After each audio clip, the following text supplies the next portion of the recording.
بنا لو اپنا دیوانہ، بنا لو اپنا مستانہ، خزانے میں تمہارے کیا کمی پیارے نبی ہوگی۔ الحمدللہ رب العالمین والصلاة والسلام علی خاتم النبیین، اما بعد فاعوذ باللہ من الشیطان الرجیم، بسم اللہ الرحمن الرحیم۔ الصلاة والسلام علیکہ یا رسول اللہ وعلی آلکہ واصحابکہ یا حبیب اللہ، الصلاة والسلام علیکہ یا نبی اللہ وعلی آلکہ واصحابکہ یا نور اللہ۔ مدنی چینل کے ناظرین، پروگرام دیکھ رہے ہیں آپ محبت کی باتیں۔ آئیے درود پاک کی فضیلت سے اپنے پروگرام کا آغاز کرتے ہیں۔ چنانچہ سیدنا ابو بکر شبلی بغدادی رحمۃ اللہ تعالی علیہ فرماتے ہیں، میں نے اپنے مرحوم پڑوسی کو خواب میں دیکھ کر پوچھا، ما فعل اللہ بکا، اللہ پاک نے آپ کے ساتھ کیا معاملہ فرمایا؟ تو وہ بولا، میں سخت ہول ناکیوں سے دوچار ہوا، منکر نکیر کے سوالات کے جوابات بھی مجھ سے نہیں بن پڑ رہے تھے۔ میرے دل میں یہ خیال آیا کہ مجھ پر یہ مصیبت کیوں آئی؟ کیا میرا خاتمہ معاذ اللہ ایمان پر نہیں ہوا؟ اتنے میں آواز آئی، دنیا میں زبان کے غیر ضروری استعمال کی وجہ سے تمہیں یہ سزا دی جا رہی ہے، اب عذاب کے فرشتے میری طرف بڑھے۔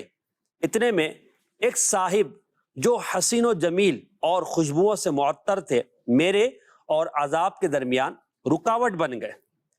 تو یوں عذاب ٹل گیا اور انہوں نے مجھے سوالات کے جوابات بھی بتا دیے۔ جب وہ صاحب جانے لگے تو میں نے ان سے عرض کیا، اللہ تعالیٰ آپ پر رحم فرمائے، آپ کون ہیں؟ تو انہوں نے کہا، اللہ تعالیٰ نے مجھے تیرے کثرت درود کی وجہ سے پیدا کیا ہے اور مجھے ہر مصیبت میں تیری امداد پر مقرر کیا ہے۔ صلو علی الحبیب صلی اللہ علی محمد صلی اللہ تعالی علیہ وآلہ وسلم۔ دکھوں نے تم کو جو گھیرا ہے تو درود پڑھو، جو حاضری کی تمنا ہے تو درود پڑھو۔ دکھوں نے تم کو جو گھیرا ہے تو درود پڑھو، دکھوں نے تم کو جو گھیرا ہے تو درود پڑھو، جو حاضری کی تمنا ہے تو درود پڑھو۔ آج موضوع ہے مدینے کی یادیں۔ مدینے کی یادیں ہیں، مدینے کی باتیں ہیں، کیا کہنے ہیں، باتیں بھی مدینے کی، راتیں بھی مدینے کی، جینے میں یہ جینا ہے، کیا بات ہے جینے کی۔ ہائے ہائے، راتیں بھی مدینے کی، باتیں بھی مدینے کی، راتیں بھی مدینے کی، باتیں بھی مدینے کی، راتیں بھی مدینے کی، باتیں بھی مدینے کی، جینے میں جینا ہے، کیا بات ہے جینے کی، جینے میں جینا ہے، کیا بات ہے جینے کی۔ تو آج اسی مدینے کی ہم باتیں کریں گے کہ جس مدینے کی یاد میں لاکھوں نہیں کروڑوں آنکھیں روتی ہیں، دل تڑپتے ہیں، یاد مدینہ میں سوز و گداس پیدا ہوتا ہے، پھر جو یاد مدینہ میں روتا ہے، تڑپتا ہے، بلکتا ہے، اور نبی پاک علیہ الصلوۃ والسلام اس پر جب نظر کرم فرماتے ہیں اور اسے مدینے کا بلاوا آتا ہے، اور جب اسے پتہ چلتا ہے تو کیا کہنے اس کے دل کی طرف، دل سے جو نا اس کی جو آواز نکلتی ہے، مدینے سے بلاوا آ رہا ہے، میرا دل مجھ سے پہلے جا رہا ہے، میرے دل مجھ کو بھی ساتھ لے چل، اکیلا کیوں مدینے جا رہا ہے۔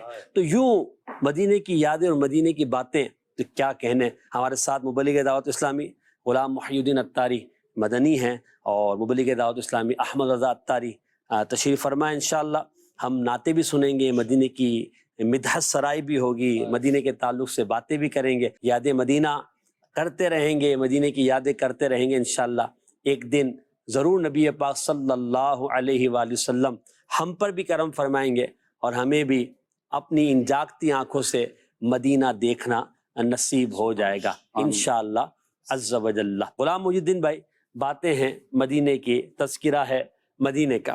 تو امام مالک رضی اللہ تعالیٰ عنہ جو کہ ساکن مدینہ تھے، ان کے تعلق سے ایک واقعہ میں عرض کرتا ہوں، پھر آپ کی طرف بڑھتا ہوں. سوچنا امام مالک رحمۃ اللہ تعالیٰ علیہ سے مسجد النبی شریف میں گفتگو کے دوران خلیفہ ابو جعفر نے آواز بلند کی تو آپ نے اس سے فرمایا، اے خلیفہ اس مسجد میں آواز بلند مت کرو. اللہ پاک نے بارگاہ رسالت میں آوازیں دھیمی رکھنے والوں کی تعریف فرمائی. چنانچہ پارہ 26 سورۃ الحجرات کی آیت 3 میں ارشاد ہے، ان الذین یغضون اصواتهم عند رسول اللہ اولئک الذین امتحن اللہ قلوبهم للتقوی لہم مغفرۃ واجر عظیم. ترجمہ کنز الایمان، بے شک وہ جو اپنی آوازیں پست کرتے ہیں، دھیمی رکھتے ہیں رسول اللہ صلی اللہ علیہ وسلم کے پاس، وہ ہیں جن کا دل اللہ نے پرہیزگاری کے لیے پرکھ لیا ہے، ان کے لیے بخشش اور بڑا ثواب ہے. سبحان اللہ. پھر فرمایا امام مالک نے، جبکہ آوازیں بلند کرنے والوں کی ان الفاظ میں رب کریم نے مذمت فرمائی. چنانچہ اسی صورت کی 4 آیت میں ہے، ان الذین ینادونک من وراء الحجرات اکثرهم لا یعقلون. بے شک وہ جو تمہیں حجروں کے باہر سے پکارتے ہیں ان میں سے اکثر بے عقل ہیں. کروڑوں مالکیوں کے پیشوا فرما رہے ہیں تاجدار رسالت کی عزت و حرمت آج بھی بالکل اسی طرح ہے جس طرح حیات ظاہری میں تھی. امام مالک کی اس گفتگو سے ابو جعفر منصور جو خلیفہ تھا وہ خاموش ہو گیا. تو بہرحال مدینہ پاک کی حاضری کے اپنے آداب ہیں. سید اعلیٰ حضرت رحمت اللہ تعالی علیہ نے اپنے شعر میں خوب فرمایا، تجھ سے چھپاؤں منہ تو کروں کس کے سامنے، کیا اور بھی کسی سے توقع نظر کی ہے. تو رسول اللہ کی بارگاہ کے آداب ہیں، وہاں جا کر التجا کرنی مگر اپنی آوازیں نہایت دھیمی رکھنی ہے کہ یہ جا بڑے ادب کی جا ہے، بڑے ادب کا مقام ہے. اللہ ہمیں حاضری کی توفیق بھی دے اور ادب کے ساتھ دے، بے ادبی سے ہمیں محفوظ فرمائے. بارگاہ کے ناز میں آہستہ بول، بارگاہ کے ناز میں آہستہ بول، ہونا سب کچھ رائے گا آہستہ چل، ہونا سب کچھ رائے گا آہستہ چل. غلام محی الدین بھائی، مدینے کی باتیں ہیں، سب سے پہلے تو آپ فضائل مدینہ پر کچھ ذکر کیجیے. بسم اللہ الرحمن الرحیم.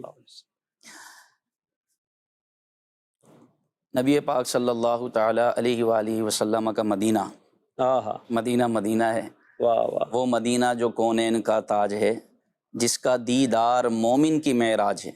زندگی میں خدا ہر مسلمان کو وہ مدینہ دکھا دے.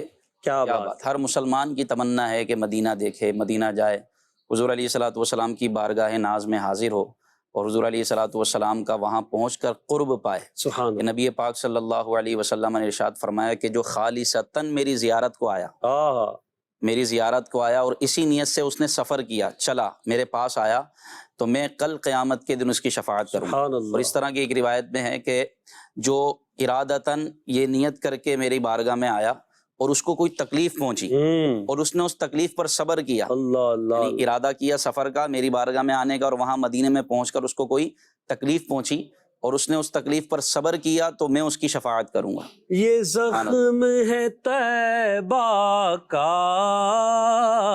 یہ سب کو نہیں ملتا، یہ زخم ہے طیبہ کا،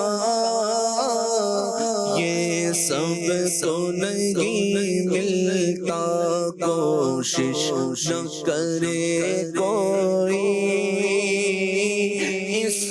زخم کو سینے کی کوشش نہ کرے کوئی،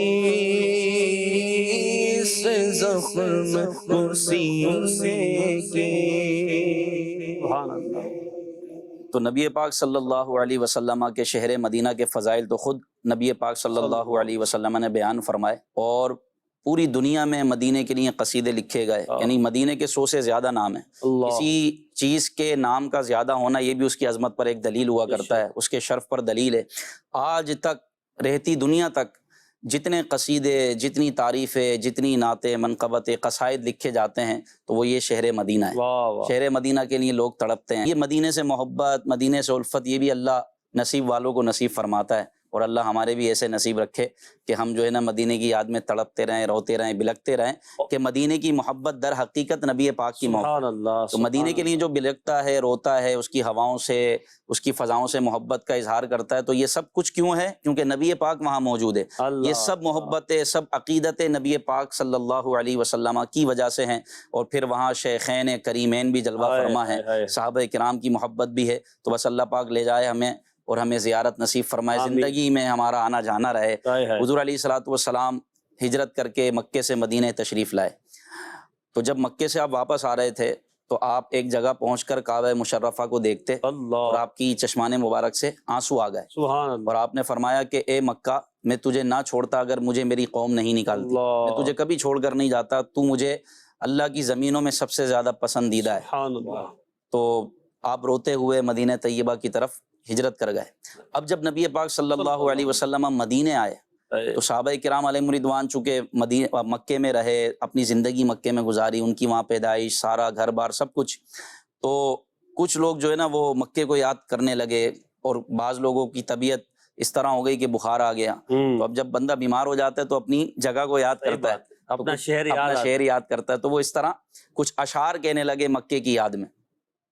تو نبی پاک صلی اللہ علیہ وسلم کو جب معلوم ہوا تو نبی پاک صلی اللہ علیہ وسلم نے مدینے کے لیے دعا فرمائی۔ سبحان اللہ۔ حضور علیہ الصلوۃ والسلام نے ارشاد فرمایا، الفاظ سنیں، حضور نے فرمایا، صحیح حدیث پاک ہے، اللہم حبب الینا المدینہ، اے اللہ ہمیں مدینہ محبوب کر دے، اس طرح مکہ محبوب ہے بلکہ اس سے بھی زیادہ، اس سے بھی زیادہ محبت اگر ہم کسی سے کریں تو وہ مدینہ ہو۔ یعنی محبوب کی یہ دعائیں ہیں۔ آج دنیا ایسی تھوڑی تڑپتی مدینے کے لیے، روتی ہے، مچلتی ہے، بس ایک نظارہ ہو جائے گنبد خضرا کا، بس ایک بار پوری زندگی کی جمع پونجی وہ جمع کرتے ہیں بس اس لیے کہ میں مدینے پہنچ جاؤں۔ یہ نبی پاک کی دعائیں ہیں، اور جو قبول ہوئی یقیناً۔ حضور علیہ الصلوۃ والسلام اللہ کے محبوب ہیں۔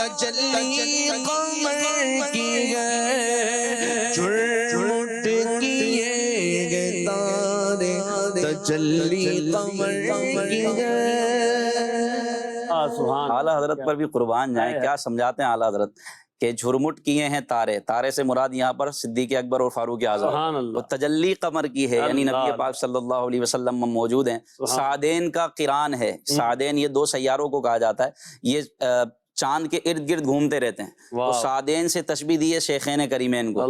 اور پہلو سعدین کا قران ہے، پہلو ماہ میں، ماہ مانے چاند، فرمایا کہ یہ سعدین ہیں، جس طرح دو سیارے وہ چاند کے ارد گرد رہتے ہیں، تو یہ شیخین کریمین زندگی میں بھی حضور کے قریب تھے، اور بعد وصال بھی مزار اقدس میں بھی حضور کے قریب ہیں، اور یہ ماہ طیبہ اپنی تجلی عطا فرما رہے ہیں۔ سبحان اللہ۔ تو نبی پاک صلی اللہ علیہ وسلم نے مدینے کے لیے دعا فرمائی۔ اچھا، پھر یہ تو دعا فرمائی، یہ تو قولاً آپ کی مدینے کے سے محبت کی ترغیب تھی، پھر آپ نے خود کر کے دکھائی کہ جب آپ سفر پر جاتے، مدینے سے باہر جانا ہوتا، تو آپ جو کام سر انجام دیتے جلد از جلد واپس لوٹنے کا ارادہ کرتے، مدینے جلدی آنے کی کوشش کرتے نبی پاک صلی اللہ علیہ وسلم۔ اور جب مدینے قریب ہوتا، یعنی جب آپ مدینے لوٹ رہے ہوتے، تو جب مدینہ قریب ہوتا تو حضور علیہ السلام اپنی سواری کو تیز کر لیا کرتے۔ پھر جب چند صحابہ کرام، چند لوگ آپ کے ساتھ تھے جو مدینے میں داخل ہوئے، اپنی سواریوں پر تھے، تو گرد و غبار اڑا، اور لوگوں نے جو ہے نا گرد و غبار سے بچنے کے لیے اپنے چہرے پہ کپڑا ڈال لیا. عموماً ہوتا ہے جی عام طور پر ایسا ہی ہوتا ہے تو بندہ کرتا ہے. گرد و غبار کسی کو پسند نہیں ہوتا, ڈسٹ سب کو ناپسند ہوتی ہے, لیکن مدینے کی کیا بات. تو جب لوگوں نے وہ اپنا چہرہ چھپانے کے لیے پردہ ڈالا, کپڑا ڈالا تاکہ وہ گرد و غبار سے ہم بچ جائیں, تو نبی پاک نے حکم ارشاد فرمایا کہ اپنے چہروں سے کپڑے ہٹا لو. کیوں؟ کیونکہ مدینے کی خاک میں بھی شفا ہے. سبحان اللہ. یہ نبی پاک صلی اللہ علیہ وسلم نے خود مدینے سے محبت فرمائی, اور آپ مدینے سے بڑی محبت فرماتے تھے. فرماتے ہیں مدینہ لوگوں کے لیے بہتر ہے اگر وہ جانتے. مدینہ لوگوں کو صاف اور پاک کرنے والا ہے, بھٹی پاک جیسے کہ بھٹی لوہے کے زنگ کو دور کر دیتی ہے, مدینہ بھی لوگوں کو پاک کرنے والا ہے اگر وہ جان لیں. پھر ارشاد فرمایا جب قیامت قریب ہوگی تو ایمان مدینے میں سمٹ آئے گا. یعنی دنیا بھر میں جہاں بھی مومن ہوں گے, مسلمان ہوں گے نا, قیامت کے قریب وہ سب مدینے میں آ جائیں گے. اچھا, مدینے میں جب مسلمان آ رہے ہوں گے, جمع ہو رہے ہوں گے, تو اس میں کچھ منافقین بھی آ جائیں گے, کچھ جو ہے نا جو غیر مسلم اندر سے ہوں گے, بظاہر تو وہ مسلمان ہوں گے لیکن اندر سے وہ منافق ہوں گے, تو وہ بھی مسلمانوں کے ساتھ مدینے میں آ جائیں گے. تو پھر اللہ تبارک و تعالی کے حکم سے 3 زلزلے آئیں گے جس سے وہ گھبرائیں گے منافقین, کیونکہ وہ تو منافق ہیں, ان کا کہاں دل لگے گا مدینے میں. مدینہ تو مومنوں کے لیے, ایمان والوں کے لیے. تو وہ جب زلزلے آئیں گے تو وہ لوگ نکل کے بھاگیں گے اور وہ منافق باہر بھاگیں گے. اس لیے نبی پاک نے فرمایا کہ مدینہ صاف کرنے والا ہے, مدینہ بھٹی ہے, لوگوں کے زنگوں کو, لوگوں کے گناہوں کو پاک کرنے والا ہے, صاف کرنے والا ہے. پھر نبی پاک صلی اللہ علیہ وسلم نے مدینے کے جو فضائل بیان فرمائے کہ جب بھی موسم کا پہلا پھل آتا تو وہ پہلا پھل لوگ حضور علیہ السلام کی بارگاہ میں لاتے. تو نبی پاک صلی اللہ علیہ وسلم وہ پھل لیتے اور یوں دعا فرماتے, اے اللہ ہمارے پھلوں میں برکت عطا فرما. ہمارے مد اور سا میں, یہ مدینے کے 2 پیمانوں کے نام, برتنوں کے نام تھے, مد اور سا میں برکت عطا فرما. یا اللہ ہمارے لیے ہمارے مدینے میں برکت دے. ضعفین کے لفظ ہیں کہ مکے سے دگنی برکت عطا فرما. پھر ارشاد فرمایا کہ یا اللہ, اس طرح دعا ارشاد فرماتے کہ یا اللہ اس کے بخار کو, اس کی وبا کو دوسری طرف منتقل فرما دے. اور تیرے خلیل حضرت ابراہیم نے حرم کے لیے برکت کی دعا کی, وہ تیرے خلیل ہیں, انہوں نے مکے کو حرم بنایا. اے اللہ میں مدینے کو حرم بناتا ہوں, ہمیں اس میں برکت عطا فرما. پھر کوئی بھی چھوٹا بچہ ہوتا تو وہ پھل آپ اس کو عطا فرما دیتے اور وہ بچہ کھاتا ہوا وہ پھل چلا جاتا. تو مدینے کی محبت تو خود نبی پاک صلی اللہ علیہ وسلم نے فرمائی. پھر ہم یہ دیکھتے ہیں نا, یہ جو آپ ارشادات فرما رہے ہیں نبی پاک کے, نبی پاک کا عمل اور ساتھ, تو ہم بزرگان دین کو بھی دیکھتے ہیں. مدینے کی یاد بھی صاحب نے قصید ہے, تو امام بوصیری رحمۃ اللہ تعالیٰ نے جو قصیدہ بوزا شریف لکھا, تو اس کا جو ایک شعر ہے, امین تذکری جیران بیدی سلمی مزج تدم عنجرا من مقلتم دم, یہ مدینے کی یاد میں. یعنی آپ رحمت اللہ تعالیٰ علیہ کہہ رہے ہیں گویا کہ مدینے کی یاد میں میری آنکھوں سے خون کے آنسو بہ رہے ہیں کہ میں مدینے کی یاد میں رہا. امین تذکری جیران بیدی سلمی مزج تدم عنجرا من مقلتم بدم. نبی پاک صلی اللہ علیہ وسلم سے محبت کا اظہار مدینے سے محبت ہے. دیکھو جیسا کہ ہمارے غلام محی الدین بھائی نے فرمایا کہ مدینے سے محبت دراصل رسول اللہ سے محبت. اگر حضور صلی اللہ علیہ وسلم مدینہ منورہ ہجرت نہ فرماتے تو مدینے کا اتنا تذکرہ بھی نہ ہوتا. اسی لیے تو ہمیں سنت اپنے بہت ہی مشہور زمانہ کلام, اگر میں یہ کہوں کہ پوری دنیا میں یہ کلام آپ کا بہت پڑھا جاتا ہے, اس کے مکتبے میں فرماتے ہیں مدینہ اس لیے عطار جانو دل سے ہے پیارا. مدینہ اس لیے عطار جانو دل سے ہے پیارا. کہتے گئے میرے آقا میرے سرور مدینے میں بلا لو پھر مجھے شاہ بغرو پر مدینے میں پھر روتا ہوا تیرے در پر مدینے میں. مدینہ چینل کے ناظرین کو بھی آئیے مدینے کی باتوں میں شامل کر لیتے ہیں, کالز لے لیتے ہیں اور دیکھتے ہیں ہمارے ناظرین ہمیں کیا کہنا چاہ رہے ہیں. جی, مسجد نبوی کے ادا کے حوالے سے بزرگان دین کا انداز کیا تھا, اور آپ کوئی واقعہ بھی اس حوالے سے سنا دیں. آداب مسجد نبی کے تعلق سے انشاءاللہ ہم غلام محی الدین بھائی سے سنیں گے. ایک اور کال دیجیے گا. آپ جو آج ذکر کر رہے ہیں ذکر مدینہ, تو یہ ذرا بتا دیں کہ لفظ مدینہ قرآن پاک میں کس جگہ آیا ہے, اگر آیا ہے تو وہ آیت بتا دیں. ایک اور کال دیجیے گا. میرا یہ سوال ہے کہ مسجد نبوی کے اندر جو ستون زمانہ رسالت سے مشہور ہیں وہ کتنے ہیں اور ان کے نام کیا کیا ہیں؟ جی میں انشاءاللہ ستونوں کے بارے میں عرض کرتا ہوں، آپ آیت مبارکہ پڑھ دیجیے گا جب تک۔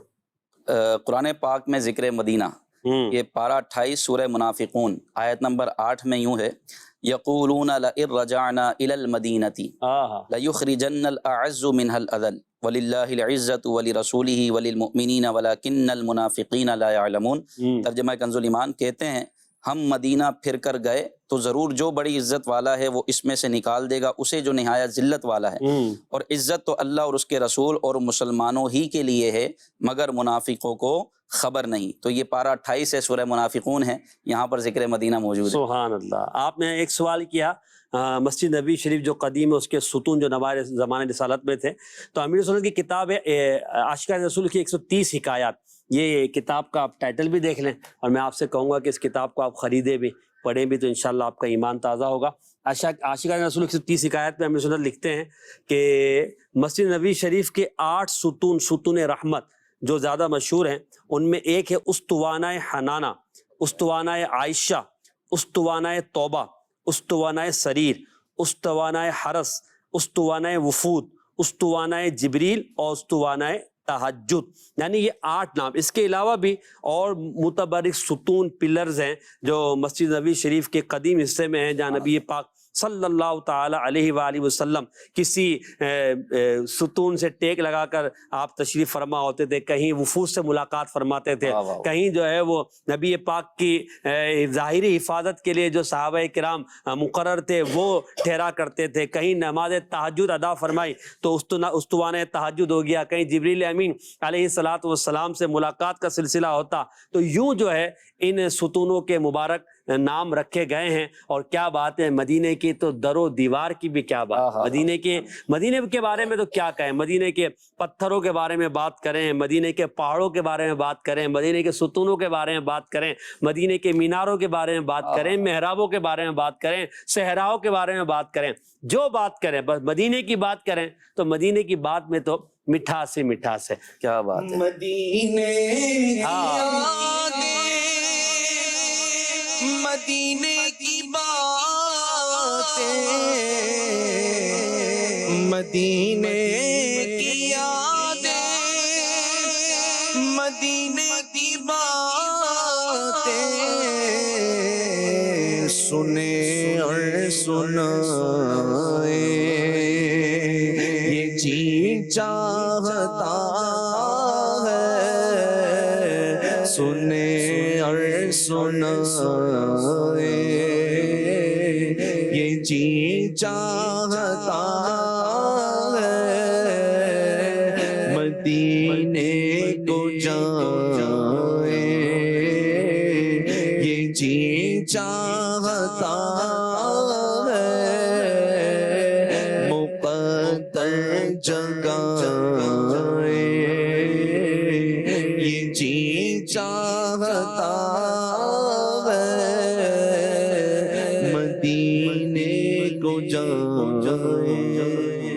آئیے ہم غلام محی الدین بھائی کی طرف دوبارہ بڑھتے ہیں۔ حضور مدینے کے فضائل پر بات ہوئی ہے، مدینے کی باتیں ہو رہی ہے، اشعار بھی سن رہے ہیں، کچھ تاریخ مدینہ پر بھی بات ہو نا۔ بعض لوگ تاریخ پر، ہسٹری پر بڑا انٹرسٹ رکھتے ہیں اور وہ چاہتے ہیں کہ ہمیں تاریخ سنایا جائے، تو مدینے کی آبادی کیسے ہوئی اور یہ مدینہ کیسے بنا، اس کے تعلق سے کچھ مختصر تاریخ بیان فرمائیں۔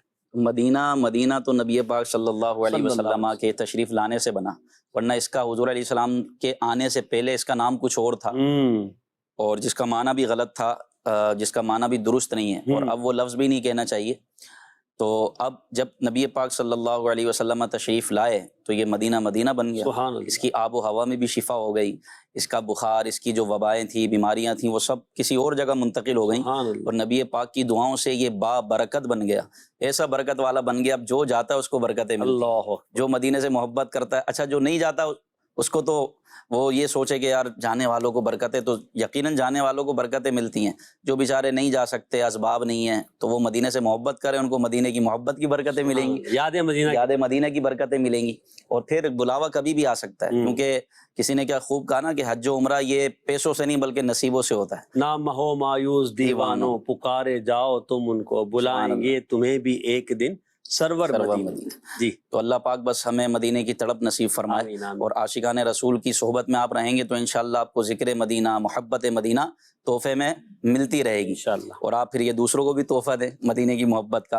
تو تاریخ مدینہ مختصراً، جیسے عاشقان رسول کی 130 حکایت امیر علیہ سنت کی بڑی پیاری کتاب ہے، اس میں امیر علیہ سنت نے مدینہ کی ہسٹری لکھی ہے کہ کس طرح مدینہ آباد ہوا، اور بعض علماء نے بھی ذکر فرمایا. اس کو مختصراً میں یہ بیان کرتا ہوں کہ طبہ ہمیری بادشاہ گزرا تھا، تو وہ بڑا جاہ و جلال کر و فر کا مالک تھا، بہت بڑا بادشاہ تھا. اور جب وہ کہیں سفر کا ارادہ کرتا تو اس کا پورا لشکر، اس میں علماء بھی ہوتے، ڈاکٹر بھی ہوتے، طبیب بھی ہوتے، بہت بڑا لشکر لے کر وہ نکلتے اور سفر کرتے. تو اسی طرح ایک دفعہ ان کا ارادہ ہوا کہ وہ جو ہے نا وہ ملکوں کا سفر کریں گے. تو وہ ہر ملک سے گزرتا اور جہاں جہاں سے گزرتا لوگوں کو خیرات کرتا، تقسیم کرتا، صدقہ و خیرات کرتے ہوئے جاتا، لوگ بڑے خوش. تو ایک مرتبہ جب وہ سفر کرتے ہوئے مدینہ طیبہ آیا، یعنی اس وقت تو یہ بالکل کچھ بھی نہیں تھا، غیر آباد جگہ تھی، تو وہ اس جگہ پر آیا. تو یہاں پر آ کر اس نے ٹھہراؤ کیا. اس سے پہلے وہ کعبہ مشرفہ کی طرف سے گزرا، یعنی پہلے مکہ گیا. تو اب مکہ میں جا کر دیکھا کہ لوگ کعبہ شریف کی بڑی تعظیم کرتے ہیں. اب یہ بہت بڑا بادشاہ تھا، اس کو کسی نے لفٹ نہیں کرائی، اس کی طرف دیکھا بھی نہیں، کیونکہ یہ تو وہ دربار ہے کہ بادشاہ بھی فقیر بن جائے. اور وہاں کعبہ مشرفہ کی سب عزت کرتے تھے، تعظیم کرتے تھے، کعبے کے گرد طواف کرتے تھے. جب یہ آیا تو یہ اگرچہ اپنے ملک کا بادشاہ تھا، لیکن یہاں تو بادشاہ بن کر نہیں آ سکتا، یہاں تو یہ اللہ کا ایک بندہ بن کر، عاجز بندہ بن کر آئے. تو اس نے جب یہ دیکھا کہ میری کوئی رسپیکٹ ہی نہیں کر رہا، میری طرف کوئی توجہ ہی نہیں دے رہا، تو اس نے جو ہے نا وہ کہا کہ اس نے اس طرح کی بری نیت کا اظہار کیا کہ میں اس کو گرا دوں گا، یعنی معاذ اللہ کعبہ مشرفہ کو منہدم کر دوں گا. بس اس نے یہ نیت کی. اس کے بعد اس کی طبیعت بگڑی اور ناک سے خون جاری ہو گیا. اللہ اکبر. اس کے لشکر میں ڈاکٹر بھی تھے، بڑے بڑے ماہر طبیب تھے، سب نے اس کا علاج کیا لیکن اس کو کوئی فائدہ نہیں ہوا. مسلسل ناک سے خون جاری، اور یہ آہستہ آہستہ کمزور ہونے لگا اور بالکل بستر پر لگ گیا. پھر علماء سے اس نے رجوع کیا کہ آخر کیا وجہ ہے کہ سب ڈاکٹر طبیب مل کر علاج کر رہے ہیں لیکن میرے علاج کی کوئی صورت نہیں نکل پا رہی. تو ان میں جو علماء ربانیین تھے، جو اولیاء کرام کی قسموں میں سے تھے، وہ جانتے تھے علم ظاہر بھی علم باطن بھی. انہوں نے کہا کہ یہ بیماری آسمانی ہے اور علاج زمینی ہو رہا ہے. اللہ یہ آپ کی بیماری یہ جسمانی بیماری نہیں ہے، یہ مسئلہ کچھ اور ہے.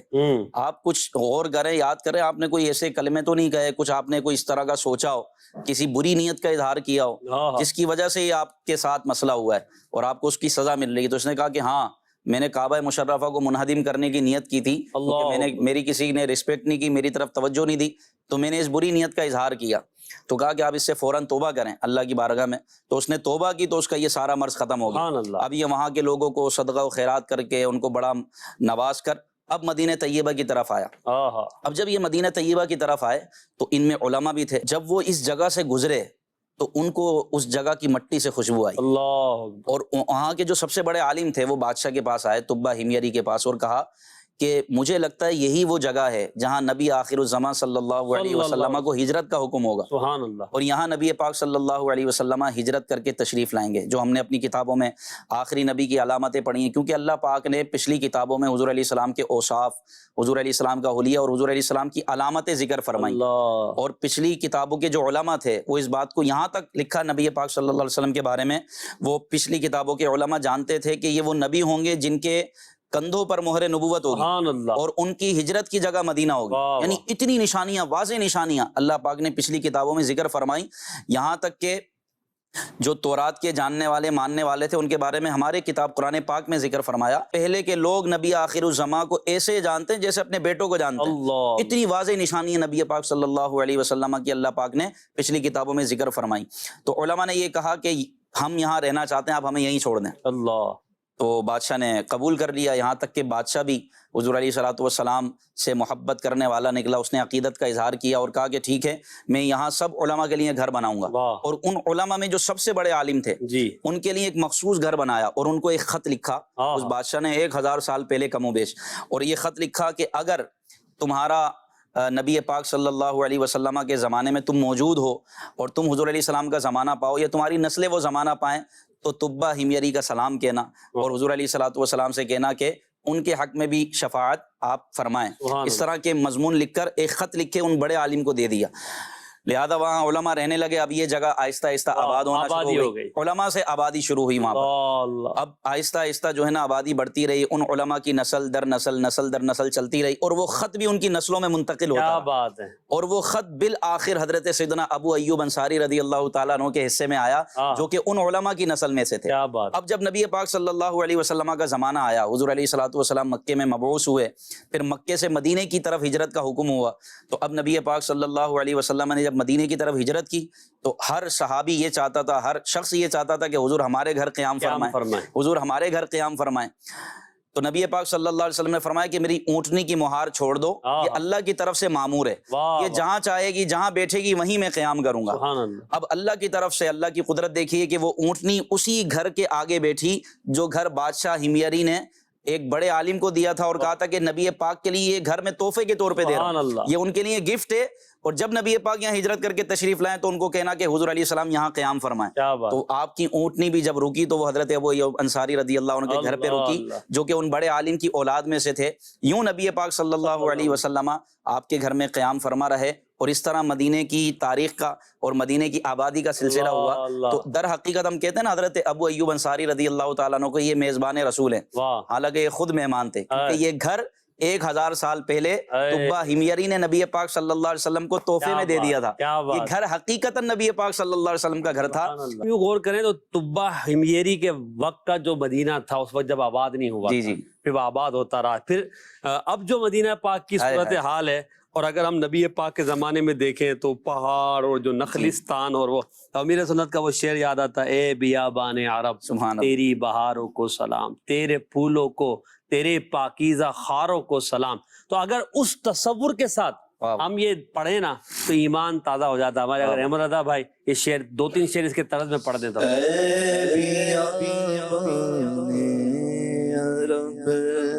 تیری پہاڑوں کو سلام, بیابان عرب تیری پہاڑوں کو سلام, تیرے پھولوں کو تیرے پاکیزہ خاروں کو سلام, تیرے پھولوں کو تیرے پاکیزہ خاروں کو سلام.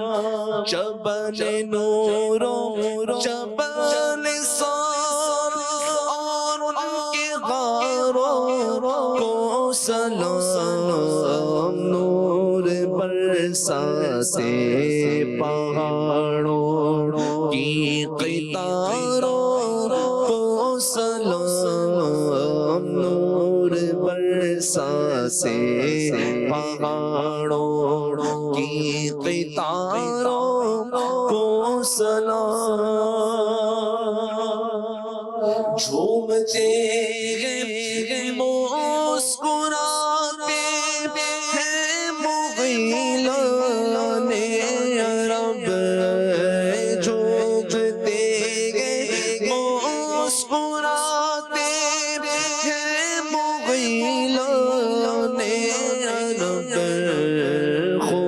خوبصورت وادیوں کو ریگزاروں کو سلام, خوبصورت وادیوں کو ریگزاروں کو سلام, نور برساتے پہاڑوں کی قطاروں کو سلام, بیابان عرب. یعنی کتنا خوبصورت محبت کا انداز ہے کہ پہاڑ کی قطار, پہاڑ تو دنیا بھر میں, مگر مدینے کے پہاڑ کی تو کیا بات ہے. امیر سنت کی محبت مدینہ دیکھیں کہ پہاڑوں کی قطاروں کو سلام ہیں, نور برساتے, پھر ان کی منظر کشی کتنی خوبصورت ہے, یہ یاد مدینہ. پھر ریگستانوں کو سلام, وادیوں کو سلام, 2 پہاڑوں کے درمیان جو بستی ہوتی ہے اسے وادی کہا جاتا ہے. تو یہ جس کو محبت ہوتی ہے نا اس کے دل سے یہ آوازیں نکلتی ہیں, اور پھر وہ مدینے کی ایک ایک چیز پر اپنی جان نثار کرنے کی کوشش کرتا ہے، اور وہ یہ چاہتا ہے کہ بس یادیں مدینہ میں لکھے جاؤں، پڑھے جاؤں، سنے جاؤں، سمجھے جاؤں، آنسو بہائے جاؤں۔ اللہ ہمیں مدینے کا سچا دیوانہ بنا۔ پیرس پہ مرنے والے پیرس کو بھول جاتے، وہ بھی جو دیکھ لیتے سرکار کا مدینہ۔ پہاڑوں پہ بھی حسن کانٹے بھی دلکش، اللہ، پہاڑوں پہ بھی حسن کانٹے بھی دلکش، ہے قدرت نے کیسا سوارا مدینہ۔ خدا اگر قیامت میں فرمائے مانگو، لگائیں گے دیوانے نعرہ نعرہ مدینہ۔ واہ واہ، کیا بات ہے۔ آئیے ہمارے جیل کے ناظرین کے کچھ کالز بھی لیتے ہیں۔ جی، میرا نام محمد احمد رمضان ہے۔ بھائی مجھے آپ ایک کلام سنا دیجئے۔ سوچتا ہوں میں وہ گھڑی، کیا جب گھڑی ہوگی۔ اللہ پاک آپ کو مدینے کی حاضری عطا فرمائے۔ ایک اور کال۔ میں محمد جاوید قائم خانی بات کر رہا ہوں، کوٹ گرام محمد سنگھ سے۔ محسن بھائی سے ایک فرمائش ہے کہ ایک کلام ہے، مدینے دیا پاک گلیاں، یہ ہمیں سنا دے تو مہربانی۔ مدینے دیا پاک گلیاں، واہ واہ۔ ایک اور کال۔ ایک فرمائش کرنی تھی، خاک مدینہ اور تیسرا خاک کا روزہ۔ کیا بات ہے، ماشاءاللہ۔ احمد رضا بھائی، ان میں سے جو آپ کو آتا ہے ایک دو شعر پڑھ دیں اس میں سے۔ خاک مدینہ ہوتی میں خاک سار ہوتا، خاک مدینہ ہوتی میں خاک سار ہوتا، ہوتی رہے مدینہ میرا غبار ہوتا، ہوتی رہے مدینہ میرا غبار ہوتا۔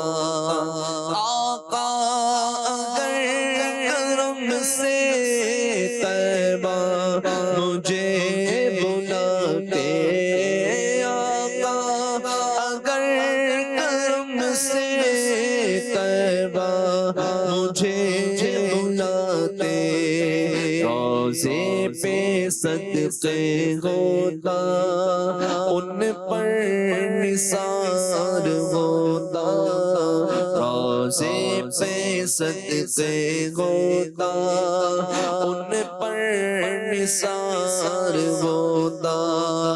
وہ بے کسوں کے آقا بے کس کو گر بلاتے، وہ بے کسوں کے آقا بے کس کو گر بلاتے، کیوں سب کی ٹھوکروں پر، کیوں سب کی ٹھوکروں پر پڑھ کر خوار ہوتا، خاک مدینہ ہوتی میں خاک سار ہوتا۔ سبحان اللہ۔ ظاہری حیات پاک کے نبی پاک نے 10 سال مدینہ منورہ میں گزارے۔ سبحان اللہ، کیا شان ہے۔ تو یہ ظاہری حیات میں نبی پاک کا وہاں رہنا، اور اب تقریباً 1450 سال سے رسول اللہ صلی اللہ علیہ وسلم وہاں تشریف فرما ہے۔ تو زائرین جو نبی پاک کے روزہ پر حاضر ہوتے ہیں، اور حکم ہے کہ جانا ہے، وَلَوْ أَنَّهُمْ إِذْ ظَلَمُوا أَنفُسَهُمْ جَاءُوكَ، یہ جو آیت مبارکہ ہے یہ خالی حضور کی حیات ظاہری کے ساتھ خاص نہیں تھی، یعنی حیات ظاہری کے بعد بھی، جیسا کہ ابھی میں نے امام مالک رحمۃ اللہ علیہ کا واقعہ منصور خلیفہ کو ابو جعفر کو جو بیان کیا کہ جس طرح حضور کی عزت اور حرمت حضور کی حیات ظاہری میں، اسی طرح حضور صلی اللہ علیہ وسلم کی وصال ظاہری کے بعد بھی ہے۔ تو اب جو یہ حاضری کا حکم دیا گیا، اور قیامت تک مسلمان حاضر در روزہ در رسول ہوں گے، تو حاضر در رسول ہونے والوں کو کچھ آداب بھی بیان کیے جائیں نا۔ اللہ ہمیں توفیق دے ہم جائیں اور ہمیں بھی وہ آداب ملحوظ رہیں، جانے والے بھی ان آداب کا خیال رکھتے ہوئے نبی پاک کی بارگاہ میں حاضر ہوں۔ تو کچھ ارشاد فرمائیں۔ ہے امام اہل سنت فرماتے ہیں نا، مجرم بلائے آئے ہیں جاؤ کا ہے گواہ، مجرم بلائے آئے ہیں جاؤ کا ہے گواہ، پھر رد ہو کب یہ شان کریموں کے در کی ہے. تو یہ جاؤ کا ولو انہم اذ ظلموا انفسہم جاؤ کا، اگر اپنی جانوں پر وہ ظلم کر لیں تو اے محبوب آپ کے پاس آئیں، آپ کے دربار میں حاضر ہوں، کیا کریں؟ اللہ سے مغفرت طلب کریں اور آپ بھی ان کی سفارش فرمائیں تو اللہ ان کو معاف فرمائے گا. تو حضور علیہ الصلوۃ والسلام کے وصال کے بعد ایک اعرابی آیا اور اس نے آ کر نبی پاک صلی اللہ علیہ وسلم کے دربار میں آ کر حضور کی تربت اطہر کی خاک اپنے سر پر ڈالی اور عرض کیا رسول اللہ میں نے اپنی جان پر ظلم کر لیا، یہ آیت سن کر میں آپ کے پاس آیا ہوں. تو مزار اقدس سے آواز آتی ہے کیا تیری مغفرت کر دی گئی؟ مجرم بلائے آئے ہیں جاؤ کا ہے گواہ. تو اس میں اعلیٰ حضرت یہ سمجھا رہے ہیں کہ بندہ جو مدینے جاتا ہے نا وہ یہ سمجھ کر جائے کہ مجرم ہے اور اپنے آقا کی بارگاہ میں جا رہا ہے، یعنی بھاگا ہوا غلام ہے، نادم ہو، شرمسار ہو، شرمندگی ہو کہ میں حضور کو منہ دکھاؤں تو کیا دکھاؤں کہ ان کی نافرمانیاں کی، ان کے حکم پر میں عمل نہیں کر سکا، ان کا امتی ہو کر میں ان سے تعلق اپنا مضبوط نہیں کر سکا، اتنی نافرمانیاں. میرے آقا تو سب جانتے ہیں میرے حوال، میرے آقا صلی اللہ علیہ وسلم میری حالت کو سب جانتے ہیں. تو یہ بندہ جب اس کانسیپٹ کو لے کر ان خیالات کے ساتھ جائے گا نا تو پھر اس کی حاضری کی کیفیت ہی دیکھنے والی ہوگی. وہ روئے گا، چھپے گا، کہ پھر یہ امید ہوگی کہ ان سے چھپاؤں منہ تو کروں کس کے سامنے. پھر حضور کی بارگاہ میں بڑھے گا، پھر اپنے گناہ یاد آئیں گے، پھر چہرہ چھپائے گا.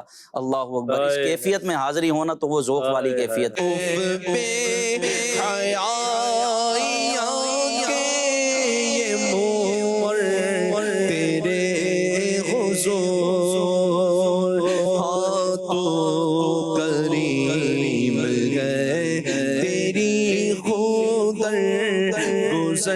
کی گئے جاؤ کہاں پکارو کسے کس کموں تک جاؤ کہاں پکارو کسے کس کموں تک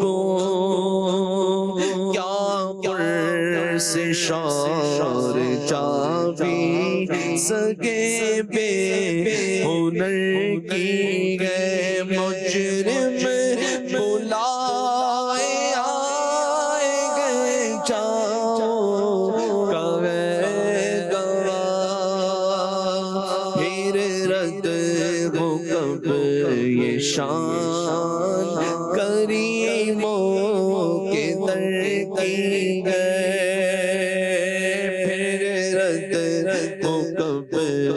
شان کریموں کے در کی گئے. تو یہ میں تو کہتا ہوں کہ اعلیٰ حضرت کی جو دو چار اشعار انہوں نے پڑھے نا ہمارے مدرسہ بھائی نے، مدینہ جانے والا بالخصوص مواجہ شریف پر حاضر ہونے والا، یہ اشعار اس کو ذہن میں رکھے. اف بے حیائیاں یہ منہ تیرے حضور. بندہ یہ سوچ کر جائے نا اس کی ایسی کیفیت بنے گی کہ وہ ذوق والی حاضری ہوگی. بندہ اب شرمسار ہو کر نادم ہو کر حضور کی بارگاہ میں حاضر ہو، اب اس کو نہ سیلفیاں یاد آئیں گی، نہ موبائل یاد آئے گا، نہ ویڈیو کال یاد آئے گی. بھائی یہ نازک تر جگہ ہے، بڑے بڑے یہاں پر غلام بن کر حاضر ہوتے ہیں، اپنی سانس بھی سنبھال کر لیتے ہیں. اگر یہ طاقت اجازت دے اور ہمارا بس چلے تو سر کے بل حاضر ہوں. یہ وہ جگہ ہے، اتنی نازک جگہ ہے، حرم کی زمین اور قدم رکھ کے چلنا. ارے سر کا موقع ہے او جانے والے. آپ غور تو کریں کس کی بارگاہ میں حاضر ہو رہے ہیں، کہ جن کی بارگاہ میں روزانہ 70,000 فرشتے صبح آتے ہیں، 70,000 فرشتے شام کو آتے ہیں. یعنی فرشتے بھی مچلتے ہیں حاضری کے لیے، اور ان کو زندگی میں صرف ایک مرتبہ حاضری کا موقع ملے گا، اس کے بعد نہیں مل سکتا. ایک مرتبہ وہ آئیں گے، یعنی 70,000 صبح آتے ہیں، 70,000 فرشتے شام کو آتے ہیں، اور جو ایک مرتبہ آ گیا کبھی نہیں آئے گا. اور ہم امتی کتنے خوش نصیب ہیں، اگر پہلی مرتبہ حاضری قبول ہو گئی پھر بلاوا، اس کے بعد پھر بلاوا. اللہ ایک بار آسی پڑے رہے تو صلاح عمر بھر کی. تو اب آپ اندازہ لگائیں کہ وہاں کی حاضری کیسی ہونی چاہیے. علماء محدثین فقہا فرماتے ہیں کہ جب روزہ رسول پر حاضر ہو، اللہ اکبر، تو آپ فرماتے ہیں یہ عبارت فقہا کی وقفوا کما یقف المصلی، کہ اس طرح کھڑا ہو جیسا کہ نماز میں کھڑا ہوتا ہے. یہ بارگاہ رسالت کا ادب ہے. وقفوا کما یقف المصلی، یہ فقہا کی عبارت ہیں، علماء محدثین کی عبارت ہیں کہ بارگاہ رسالت میں ایسے کھڑے ہو ادب کے ساتھ کہ جس طرح نماز میں کھڑا ہوتا ہے۔ امام مالک رحمۃ اللہ تعالی علیہ، اس منصور نے جو خلیفہ تھا اس نے پوچھا کہ حضور میں اللہ کی بارگاہ میں دعا کروں تو ان سے رخ پھیر کے دعا کروں؟ یہ بھی مسئلہ حل کر دیا امام مالک نے۔ امام مالک نے فرمایا ان سے منہ پھیر کے کہاں کرے گا، ان کے سامنے کھڑے ہو کر اللہ کی بارگاہ میں دعا کر، اور اپنی دعا میں ان کو وسیلہ بنا کہ اللہ شفاعت قبول فرمائے۔ حضور سے شفاعت کے عرض کرے، اللہ کی بارگاہ میں دعا کرے کہ اللہ ان کی شفاعت عطا فرما، اور پھر سنہری جالیوں پر جب حاضر ہو تو ایک ہی رٹ ہو اور ایک ہی ورد ہو، اسألک شفاعت یا رسول اللہ۔ سبحان اللہ، سبحان اللہ، کیا بات ہے۔ اعلیٰ حضرت کے شعر پر ہم اپنے اس کلام کو ختم کریں گے کہ منگتا کا ہاتھ اٹھتے ہی داتا کی دین تھی، دوری کا ہاتھ اٹھتے ہی داتا کی دین تھی، منگتا کا ہاتھ اٹھتے ہی داتا کی دین تھی، دوری قبول و عرض میں بس ہاتھ بھر کی ہے، دوری قبول و عرض میں بس ہاتھ بھر کی ہے۔ بنا لو اپنا دیوانہ، بنا لو اپنا مستانہ، خزانے میں تمہارے کیا